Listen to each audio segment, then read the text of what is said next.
অনেকে অভিযোগ করে আল্লাহ আমার এইটা দেয় নাই, ওইটা দেয় নাই, আমি এটা পাই নাই, ওইটা পাই নাই। ও পায়, আমি পাই না কেন? ওর চাকরি হয়, আমার হয় না কেন? ওর ব্যবসায় লাভ, আমার লস কেন? ওর বউ সুন্দরী, আমার টাকা লাগেন? আছে না নাই? না, অভিযোগ করবেন না। আপনি যে অবস্থানে থেকে অখুশি, আপনি যেই অবস্থানে থেকে আল্লাহর কাছে অভিযোগ করতেছেন, আপনার এই অবস্থানে আসার জন্য অনেকে আল্লাহর কাছে দোয়া করতেছে, ঠিক কিনা? কিন্তু আপনি এই অবস্থানে খুশি না। অনেকে এই অবস্থানে আসতে চায়, তাদের স্বপ্ন যে তারা একদিন আপনার স্থানে আসবে, কিন্তু আপনি আপনার জায়গায় থেকে খুশি না। এজন্য উনজুর ইলা মান হুয়া আসফালা মিনকা, তোমার চেয়ে যে খারাপ অবস্থায় আছে তার দিকে তাকাও, তাহলে তোমার মনের দুঃখ ঘুচিয়ে দিবে কে? আপনার চেয়ে যে খারাপ অবস্থানে আছে তার দিকে দেখেন কি অবস্থা। আপনি এইটা চান, ওইটা চান, কত কিছু লাগবে আপনার। হসপিটালে যে দেখেন ক্যান্সারে আক্রান্ত রোগীদের কি অবস্থা দেখেন। ক্যান্সার যার নেই কোনো অ্যান্সার, বাঁচবে না সে। ওরে যে জিজ্ঞেস করেন, ভাই আমি তো বাড়ি চাই, গাড়ি চাই, আমার অনেক অভিযোগ, আমি এটা চাই, ওটা চাই, তুমি কি চাও? ক্যান্সার আক্রান্ত রোগীটা বলবে, আমি কিচ্ছু চাই না, আমি খালি বাঁচতে চাই। ক্যান্সার আক্রান্ত রোগীটা কি চায়? শুধু কি চায়? বাঁচতে চায়। আর আমাদের অনেক কিছু লাগবে। এজন্য বেঁচে যে আছি এই জন্যই আলহামদুলিল্লাহ। শ্বাস প্রশ্বাস যে নিতে পারতেছি, বেঁচে আছি, অনেক দিয়েছে প্রভু, আর কিছু লাগবে না, আলহামদুলিল্লাহ পড়েন। চাওয়ার কোনো শেষ নাই, আছে? লাউ আন্না লিকুল্লি ইবনি আদম ওয়াদিয়ান মিন যাহাব আহাব্বা আন ইয়াকুনা লাহু ওয়াদিয়ান ওয়া লা ইয়ামলা ফাহু ইল্লা তুরাব। প্রত্যেক বনি আদমকে আল্লাহ তাআলা একটা করে স্বর্ণের পাহাড়ের মালিকও যদি বানিয়ে দেয়। কিসের পাহাড়? সবাই বলেন। দেখছেন শরীয়তপুরে? শরীয়তপুরে নাই স্বর্ণের পাহাড়? কোন দেশে আছে? সৌদি আরব। স্বর্ণের পাহাড় নাই, স্বর্ণের খনি আছে। স্বর্ণের পাহাড় এই পৃথিবীতে হবে না, স্বর্ণের পাহাড় পাওয়া যাবে জান্নাতে, ঠিক কিনা? প্রত্যেককে যদি আল্লাহ একটা করে স্বর্ণের পাহাড়ের মালিকও বানিয়ে দেয়, তারা আরো একটা স্বর্ণের পাহাড়ের মালিক হতে চাইবে। আচ্ছা বুঝে শুনে উত্তর দেন তো, আল্লাহ যদি আমাকে একটা স্বর্ণের পাহাড়ের মালিক বানিয়ে দেয়, আমার 14 পুরুষ এই পাহাড়, স্বর্ণের পাহাড় কেটে কেটে ভেঙে ভেঙে বিক্রি করে খেয়েও এই পাহাড়ের অর্ধেকও কি শেষ করতে পারবো? তাহলে আরেকটা লাগবে কেন? স্বভাব, ঠিক কিনা? স্বভাব কে? তো একটা স্বর্ণের পাহাড়ের মালিক যদি আমি হই, আমার 14 পুরুষ খেয়েও শেষ করতে পারবে, তারপরেও আমি আরেকটা কেন চাই? স্বভাব। আল্লাহর হাবিব বললেন এটা স্বভাব। ওয়ালা ইয়ামলা আফাহু ইল্লা তুরাব। কবরের মাটি ছাড়া কোনো কিছুই তার এই জিহ্বাটারে থামাতে পারবে। যার আছে যত বেশি, তার আরো চাই তত বেশি। মানুষের আছে যত বেশি, তার চাই তত বেশি। শেখ সাদি রাহিমাহুল্লাহ, ইরানের বিখ্যাত কবি, বালাগাল উলা বিকামালিহি কাশাফাত দুজা বিজামালিহি, এই কবিতা লিখে বিখ্যাত হয়েছিলেন। তো ওনার একটা সময় আর্থিক দৈন্যতা যাচ্ছিল, টাকা পয়সা ছিল না, ফলে পায়ে দেওয়ার মতো জুতা ছিল না। কি ছিল না? জুতা ছিল না। তো খুব আফসোস করে একদিন মনে মনে আল্লাহরে বলে, আল্লাহ আমি এত বড় কবি, আমার পায়ে দেওয়ার মতো জুতা নাই। আফসোস করে ঘর থেকে বের হয়েছে, বের হয়ে দেখে এক ভিক্ষুক ভিক্ষা করে। ওই ভিক্ষুকের 2টা পাই নাই, ভিক্ষুকের 2টা, আর কবি সাহেবের কি নাই? জুতা নাই। কবি সাহেব যখন এই দৃশ্য দেখছে, হায় রে আমার তো পা আছে, এর তো পাই নাই, সেজদায় পড়ে গেল। আর আল্লাহরে বলে, আল্লাহ শুকর আলহামদুলিল্লাহ, বেশ ভালো আছি, আর কিছু লাগবে না। এজন্য শান্তি হচ্ছে শুকর আলহামদুলিল্লাহর ভিতরে। শান্তি কিসের ভিতরে?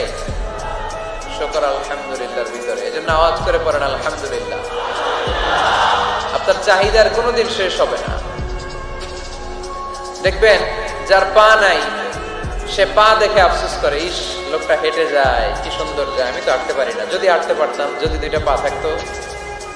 যার পা আছে সে সাইকেলওয়ালাদেরকে দেখে আফসোস করে, ইস আমার যদি একটা সাইকেল থাকতো তাহলে তার হাঁটা লাগতো না, সাইকেল দিয়ে বাজারে যেতাম। যার সাইকেল আছে সে আবার হুন্ডাওয়ালাদেরকে দেখে আফসোস করে, ইস একটা হুন্ডা যদি থাকতো তাহলে তো ভো ভো করা যাইতো না। হুন্ডাওয়ালার আফসোস আছে প্রাইভেট কারওয়ালাদের দেখে, তারা আফসোস করে ইস আমার যদি একটা কার থাকতো তাহলে তো কার চালাইতে পারতাম। যাদের প্রাইভেট কার এদেরও আফসোস আছে, ইস আমার যদি একটা হেলিকপ্টার যদি থাকতো তাহলে তো উড়াল মারতে পারতাম, ঠিক কিনা? হেলিকপ্টার ওয়ালাদেরও আফসোস আছে, আমার যদি একটা জেট প্লেন থাকতো, jet plane, private jet plane, ও প্রিন্স ওয়ালিদ বিন তালালের মতো 70% মেড অফ গোল্ড, তার একটা জেট প্লেন আছে, এটার 70% স্বর্ণ দিয়ে বানানো। তার মানে চাওয়ার কোনো শেষ আছে নাই। সুখ শান্তি যদি চান অলওয়েজ পড়বেন আলহামদুলিল্লাহ। কি পড়বেন? টাকা যার বেশি টেনশন তার বেশি। সাধারণত টাকা যার বেশি রোগ তার বেশি, টাকা যার বেশি শান্তি তার কম। আপনি খোঁজ নিয়ে দেখেন 1000 কোটি টাকার মালিক, ঘরে শান্তি নাই, স্ত্রীর সাথে মনোমালিন্য, স্ত্রী যায় একদিকে উনি যায় আরেকদিকে, পোলায় কই যায় পোলায় নিজেও জানে না, মেয়ের অবস্থা খারাপ, আরেক ছেলের সাথে হাঁটে। তো এই হচ্ছে এদের লাইফস্টাইল। সবাই না, আল্লাহওয়ালা যারা তারা ভিন্ন। রাতে এদের ঘুম হয় না, অনেকগুলো ঘুমের ট্যাবলেট খেয়ে ঘুমাতে হয়, ঘুম আসে না, ঘুম আসে না। কিন্তু রিক্সাওয়ালা, কুলিওয়ালা, দিনমজুর, এদের রোগ বালাই আছে? কথা বলেন।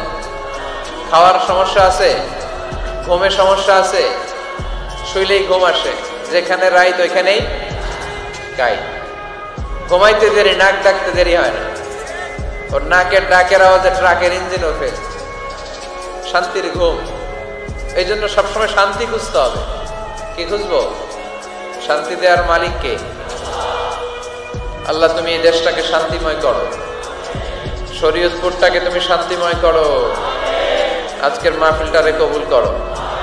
শামসুল হক শিকদার জামি মসজিদ কমিটির উদ্যোগে 10ম বার্ষিক তাফসিরুল কোরআনের মাহফিল, স্থান জাজিরা, কেন্দ্রীয় ঈদগাহ ময়দান। এটা জাজিরার নাম অনেক শুনেছি আমি, আসা হয়নি, এই প্রথম আসলাম আলহামদুলিল্লাহ।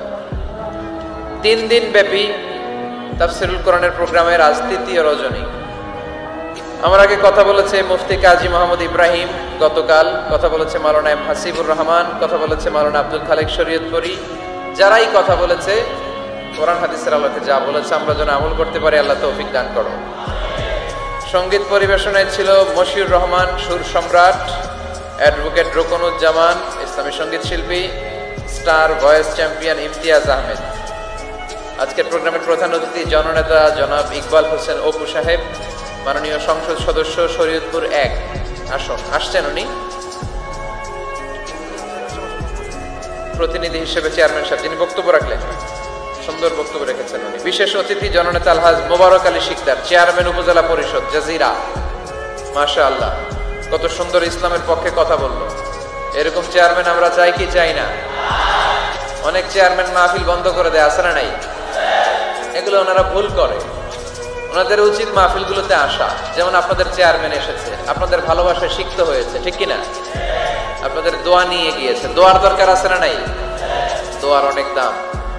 এজন্য জনপ্রতিনিধি যারা, আমি ওনাদেরকে বিনয়ের সাথে বলবো আপনারা মাহফিলগুলোতে আসবেন, এসে জনগণকে সালাম দিয়ে যাবেন, দোয়া নিয়ে যাবেন, দোয়ার অনেক দরকার।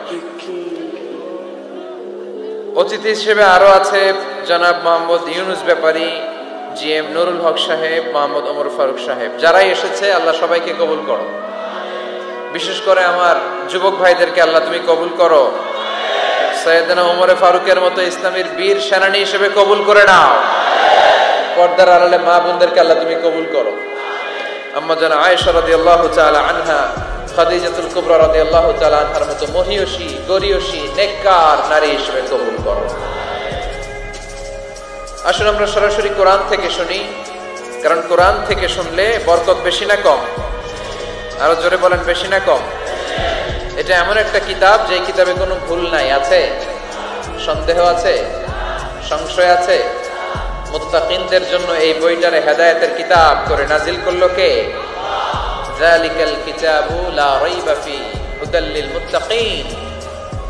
This is the book, the most authentic and original book in the world whereof there is no doubt in it and a guidance to those who are muttaqin. এটা এমন বই যে বইয়ে কোনো ভুল নাই, কোনো সন্দেহ নাই, কোনো সংশয় নাই।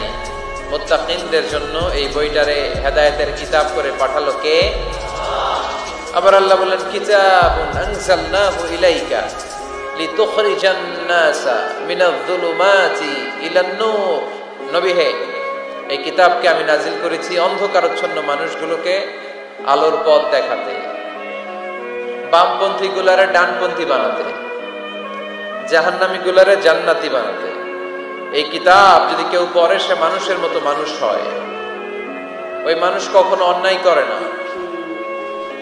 এই কিতাব যে পড়ে এবং মানে, এই কিতাবের শিক্ষাকে যে নিজের মধ্যে ধারণ করে সে কখনো মিথ্যা বলে না, মা বাবার সাথে বেয়াদবি করে না।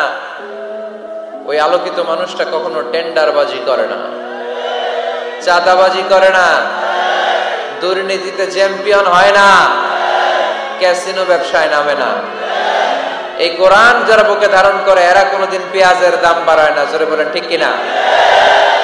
এরা কখনো তাদের কোনো কাজে জনমানুষের ক্ষতি করে না। এরা সব সময় কল্যাণের পক্ষে, এরা মানবতার পক্ষে। এরাই হচ্ছে আলোকিত মানুষ, ঠিক কিনা? মানুষ হওয়া পৃথিবীতে বড় কঠিন। খালি চোখে যা দেখেন এগুলো মানুষ না, এগুলো জনসংখ্যা। এগুলো কি? এজন্য বলা হয় বাড়ছে জনসংখ্যা, কমছে মানুষ।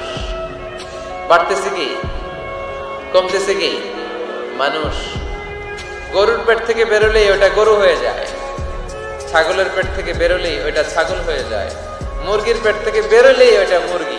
কিন্তু মানুষের পেট থেকে বেরোলেই ওটা মানুষ হয় না, ওটার মানুষ বানাইতে হয়, তাই না?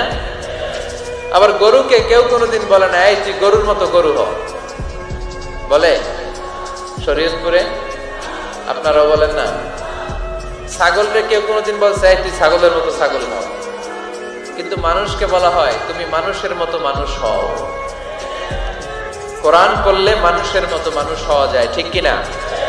এই দুনিয়া এখন তো আর সেই দুনিয়া নাই, মানুষ নামের মানুষ আছে দুনিয়া বোঝাই।